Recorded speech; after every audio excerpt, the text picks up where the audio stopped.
What's up, football family? Welcome to Space City Football. I'm LC. It is game day, and we are back on the road in Miami, coming off of a 2-0 win against Dallas. And we got a lot to talk today because momentum. Momentum for us. Yeah, look, last time out, obviously, a very, very huge win for us against Dallas. We played every position well organized, playing on the front foot. Heads were up, heads were in the game, intensity was high. And look, we showed Dallas that we are a team that can play together and can play organized, something that we've been extremely lacking over the last couple of weeks, especially when we went on a six-game bender without any wins. So obviously, look, the Dallas game was massive for us, and we look to go into Inter Miami, who is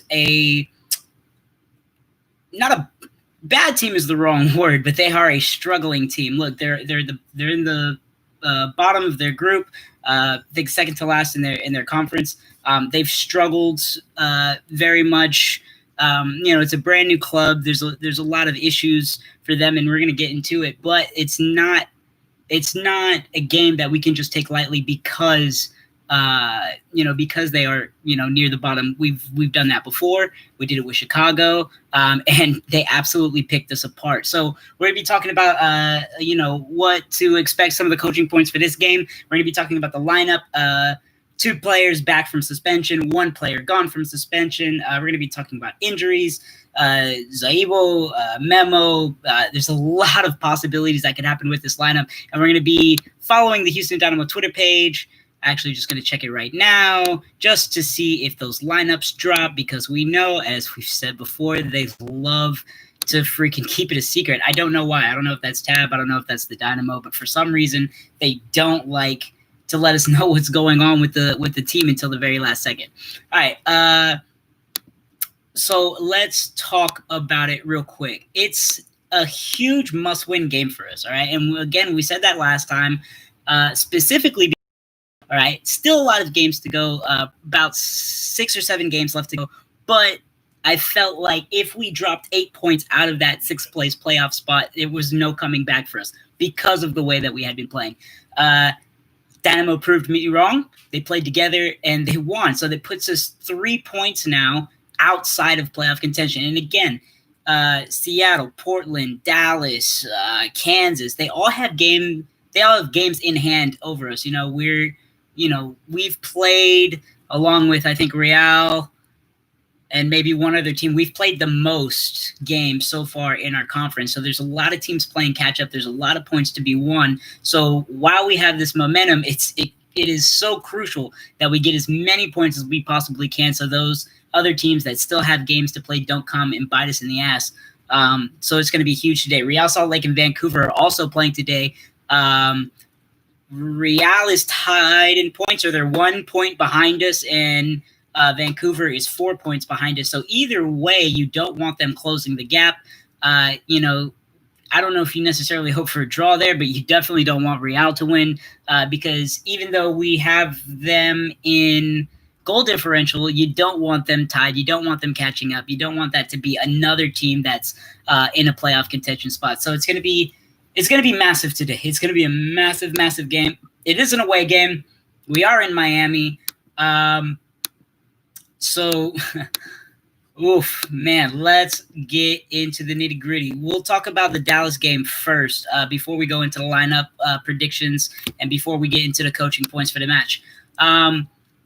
What I said before the Dallas game was we needed to see some kind of changes tactically from Tab, and we definitely saw that. Where we normally go into a 4-4-3, we went into a 4-2-3-1, and it worked massively for us. It absolutely worked massively. I think that you can go back to a 4-4-3 for a game against Miami. I don't think you have to, though. I think you can kind of keep it a little bit more defensive with those two holding midfielders, as opposed to going with 3 in the midfield with a back point or even 2 back point. I think that keeping those two players there, those two center mids there, I think worked like a charm because Dallas tried to play through the middle a lot, like they did in their 2-1 win against us. It was a much needed change. We went 6 games in a row with the same formation and very similar lineups. There's been some changes, especially defensively, because we've been trying to give a lot of players some time in the game, some minutes to look at. But we needed massive overhaul. And we had to get that against Dallas because Vera was out and Figueroa was out. So if we decide to go with that 4-2-3-1 again, which I'm kind of hoping we will, March starts in the goal. Obviously had a massive game against Dallas. He was the man of the match. He had some incredible saves for us. And it's his third shutout in like 15 or 16 games. And again, we said this the day following the Dallas match. I don't blame him for this kind of stretch of non-clean sheets that he has because our back four has been so unorganized, so out of shape, and I think he's had to deal with a lot of that. Struna was huge for us in the center back role because he kept that back line solid. He bailed Mario out a lot of times, and so did Fuenamayor. So as we start to look into the center back positions, I think Struna and Fuenamayor is a great combination going into this game. I don't think you let Figueroa come back into the squad just yet because that disorganization and that lack of shape, I think, starts with him most of the time. And I think he has to earn his spot back. I think the way he lost it was what's the word? Not unprofessional, but it was on him. It was avoidable. Let's put it that way. It was avoidable. I think it's on him, the fact that he lost his spot due to a suspension, and I think he has to earn his spot back. So I would definitely like to see Struna and Fuenamayor come back in. Ludenvisk and Bisma. God, I'll never say that right. But they started as our fullbacks. I think Ludenvisk will probably start again. Probably going to need a rest soon because October is a ridiculously condensed schedule for pretty much all across the MLS, but specifically for us. So I don't be shocked if we see Valentin back into the starting lineup. And if Bisma starts again, I think that he stepped it up last game. I think he earned the right to be there. Whether he earned a starting spot going forward, kind of yet to be seen. So we're going to look to see some kind of rotation there most likely, but I wouldn't be shocked if he started there because he did have a great game out. Into the midfield, if we go with those two holding mids again, which I think we absolutely should, Darwin Sarin was a huge leader for us. I think he had an amazing game, scored the PK, and his press conference after the game was extremely inspiring. To hear a Dynamo player talk about the love of the game, the passion for the club, checking into work and doing your job and going and getting wins. I think it was a breath of fresh air, really, to hear a Dynamo player talk like that, because we've been talking about some of the selfishness of a few of the players on the field, selfishness of players in key roles, and selfishness that have either cost us goals or cost us games. So to hear Sarin talk like that, I think it was extremely refreshing to hear, and I think that he's kind of earned himself not only a leadership role, but somewhat of a permanent spot in a starting lineup, because he really has been working his ass off for us over the last few games. Next to Sarin, Garcia, Boniek had a decent game. I don't think anything really stood out for him against Dallas. So we've been looking to get Zaibo back in the lineup following his injury. I think that if he's fit to go maybe not a full 90, but maybe 50 minutes, maybe 60 minutes, maybe 45 minutes. I think that we might see him back in the starting lineup instead of Boniek. I think it would massively help our rotation, as players start to get fatigued and as we start really going deeper and deeper into this wacky COVID season. So very likely that Garcia will start again. Looking to see Zaibo back in the lineup in the number 10 role in that midfield spot. Quintero, look, I'm not going to change my mind about Quintero right now. Yes, he scored a goal for us. I don't think it's something that he created.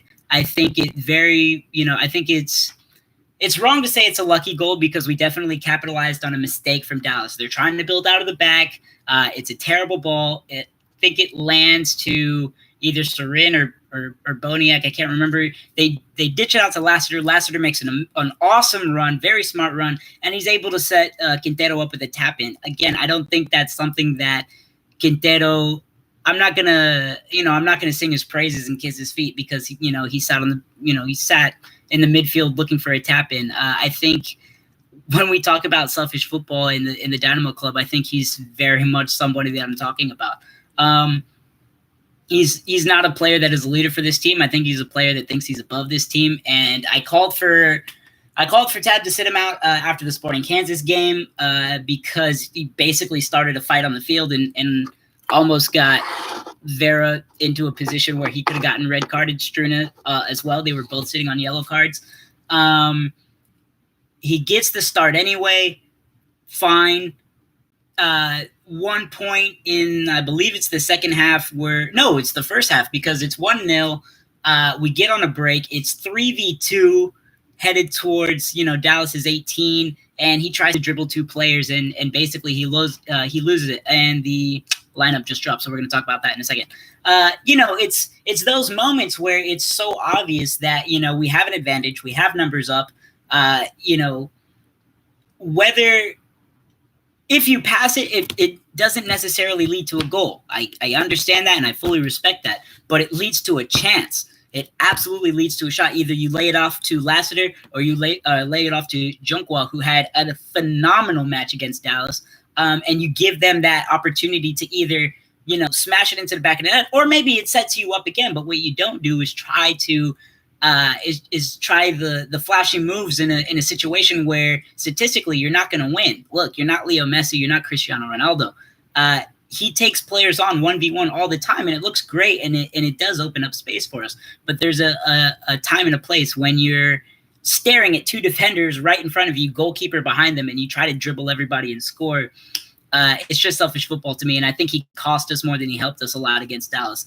Junqua started on the right-hand side. I absolutely expect Junqua to start again. I think he earned his stripes, and more so than Sorin, I think not only did he earn his spot in the team against Dallas, I definitely think he earned a starting role going forward.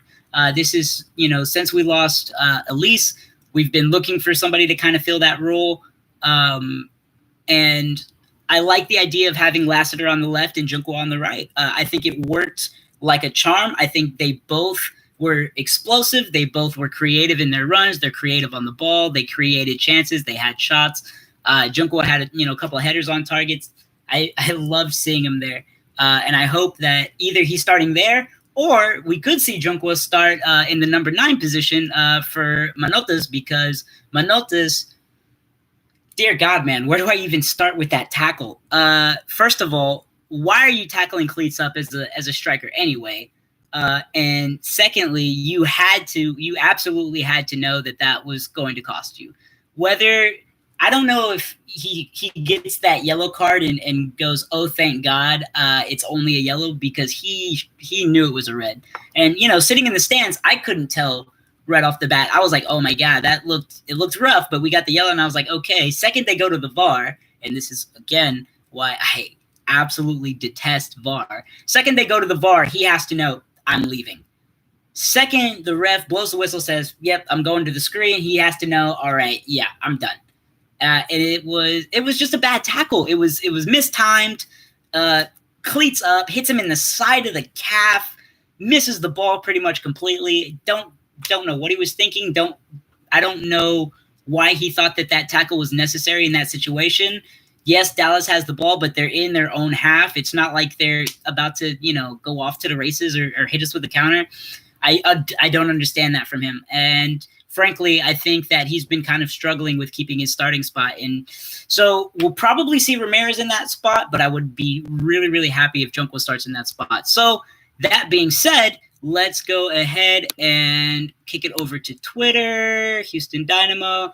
And we have our 11, and I was close. So March in goal, Struna, yes, in the center back spot, Figueroa back in the lineup. I don't agree with it. Look, 6 games, no wins. Figueroa cost us a lot of goals. And in a game where you have to keep the organization, that you had against Dallas and the organization that you had against Nashville before Sporting Kansas, he's not the guy. I don't agree with that at all. I don't think he deserves to be in the starting line, especially getting a suspension the way he did. Ludenvis, again, starting on the left-hand side as a fullback. Happy he's there. Just got to keep an eye on the fatigue. In the number 6 role, we're going with the 4-3-3 again instead of the 4-2-3-1. Vera starting back in the number 6 role. Vera had an extremely decent game against Nashville. I think against Sporting Kansas, again, we lost a lot of the shape, especially going through the center, and I think Vera has been the cause of it. He picks up a suspension. Look, if you're Tab, you're in charge. I get it, and it ultimately it's down to you. I don't see how you could ever hold anyone accountable when you're letting the likes of Vera, Figueroa, and Quintero into a starting lineup after suspensions and after the last couple of games that they had. So I don't know if I'm happy with this. Memo, thank God, is back. He picked up was it a calf injury? It might have been a quad injury. Basically, he had pulled a muscle. He was out versus Dallas. They didn't let us know until basically the last second. And so Rodriguez is back. I think that is absolutely massive for us. Sarin back also in the midfield. Rodriguez, Sarin, and Vera. It's a solid midfield if Vera holds his position. Don't want to see him get caught going too forward, especially in a team where they're looking for set pieces. They're looking for people like Vera, like Figueroa, to kind of make mistakes, give up free kicks in front of goal, in the attacking third, so they can set Higuain up, and they're like, Higuain, for the love of God, this is why we brought you here. Put it in the back of the net. And it's how they won their last game. They won their last game, Inter Miami, off of a set piece. So that is, going to be keeping an eye on that. If in the first half we start to see too many fouls and too many free kick opportunities, too many set piece opportunities go, the change needs to be made quickly. In the top 3, Ramirez starting for Manotes, called it. Lassiter on the right-hand side, and Quintero is back on the left-hand side. Again, don't agree with Quintero there. Would love to see Lassiter and Junqua back. Not sure why. I don't know why you don't start them. Especially going forward, if you are looking at a condensed schedule, these are the times when, all right, it's, second to last team in the conference, right? Third to last team in the conference, 12th place. This is a game that we can absolutely win, and it's a game that we don't necessarily need our big name first teamers. This is a game where you can sit Ludenvis. This is a game where you can sit Quintero. And if you bring him on as a super sub, I think that's even better. If you need to score those goals up top, or if you need some rotation in the defense, but I don't think that they start. For me, I think it's kind of short-sighted. But we'll see. Again, this is a game that ideally we should win, but I've said that before, especially against, and Chicago was the absolute best example. This was a team that was, at the time, second to last in their conference, and they absolutely smashed us because we we kind of came in thinking, well, this is a game where, we can just play the way we play and it's all going to work out, and it didn't. The reason that we were so successful against Dallas is because we changed tactics, and it looks like Tab has gone back to what basically got us 6 games without a win. So I'm not trying to be Debbie Downer. I'm not trying to be, pessimistic, but, I'm always optimistic. I want us to win. We need to win, but we'll see.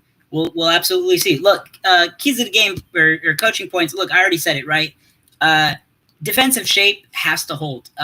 It was pretty much one of the main reasons why we beat Dallas, and it almost got us to a win against Nashville.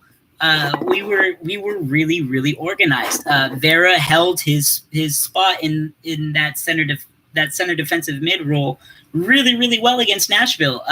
Sorin and Boniek held their defensive shape, for the 90 minutes against Dallas. We know that when we're organized, then we can keep possession, we can build the play through the thirds, and, we can let our forwards kind of off the leash and let them make their runs and find opportunities to score. We don't have problems getting into the final third.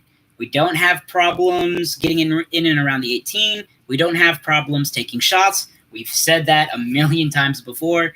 We're taking 16, 17 shots a game. How many shots did we have against Dallas?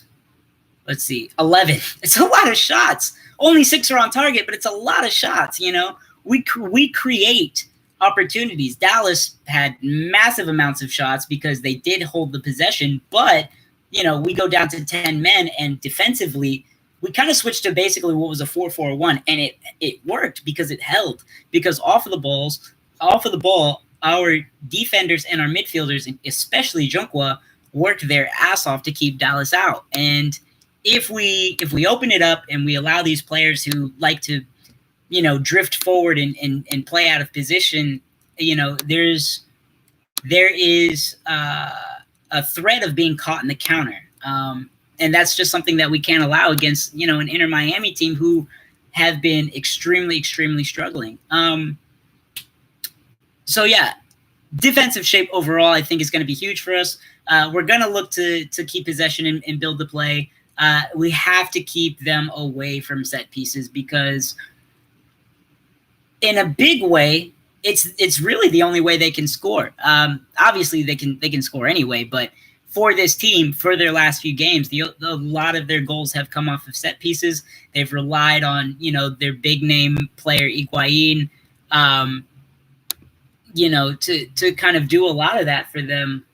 And what it really goes to show, I think, overall is, a lot of teams see a name like David Beckham, and then all of a sudden it's Matuidi, it's Higuain, it's Pellegrini, it's these, it's these names that people recognize, and they're like, oh crap.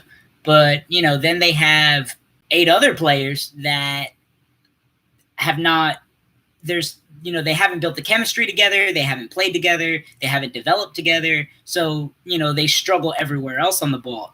So they still score goals, but, it's not goals from cohesive building football. It's goals wherever they can get them, and in some cases, it's going to work. You're going to win a game or two, but it's not something that we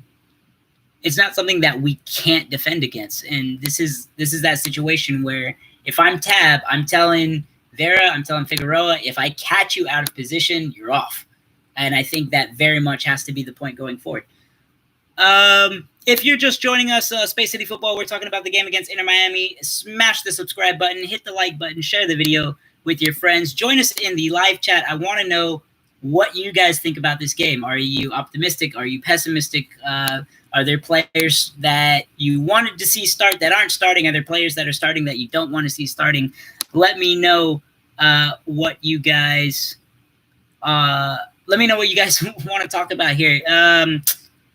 Another tweet from the Houston Dynamo, HCS 15.